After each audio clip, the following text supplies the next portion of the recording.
আমার 25 বছরে 25টা এশিয়ান পেইন্টসের সঙ্গে আমার নাম জুড়ে আছে। ভবত্ব সুতার একটা যদি নাম অনেক বড় হয়ে থাকে, তাহলে যদি এ কম্পিটিশনের মধ্যে দাঁড়িয়ে থাকে, তাহলে ওই পরের যে পুজোগুলো রয়েছে তারা কি পুরস্কারটা সমানভাবেই পাচ্ছে? পারছে না। পারছে না। পারছে না, এটা তাহলে কি হচ্ছে না। ভবত্ব সুতারের এরকম হওয়া উচিত ছিল যে 3 বছর পাওয়ার পর আমি এখন আরো 3 বছর স্টপ করব? না, আমি তো করব কেন? সেটা তো একটা ভুল হয়ে গেল। এটা স্ট্র্যাটেজি সেট করতে হবে। যারা এই স্ট্র্যাটেজিগুলো সেট করে, আমি অনেকদিন ধরে ভেবেও ছিলাম যে আমি এশিয়ান পেইন্টসকে একটা চিঠি লিখবো। দীর্ঘদিন ধরে দুর্গাপুজো করি, তো আমার যেটা মতামত আমি জানাবো যে আমার মনে হয় সেক্ষেত্রে একটা ক্যাটাগরিক্যাল ডিভিশনের মধ্যে আনা উচিত। আমি বলছি যে কম্পিটিশনটা আর একটু বেড়ে যাক, বড়দের কম্পিটিশনটা আর একটু বেড়ে যাক।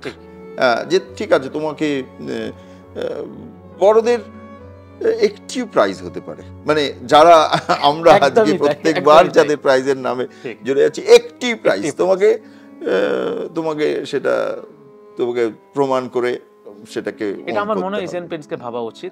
আমার মনে হয় বেঞ্চের যারা পুজোতে করছে তারা পিছনের বেঞ্চের না, কিন্তু তাদের কিন্তু ব্যাক বেঞ্চার হিসেবেও বলছি না। আসলে কি হয়, একটা কম্পিটিশন কখনো তো তার তো বেসিক এগুলো কাছাকাছি থাকতে হয়। কম্পিটিশন তো মানে 2 আর 10-এ কম্পিটিশন হতে পারে না, 2 আর 3-4-এ হতে পারে, কিন্তু 2 আর 10-এ কম্পিটিশন হওয়া খুব কঠিন।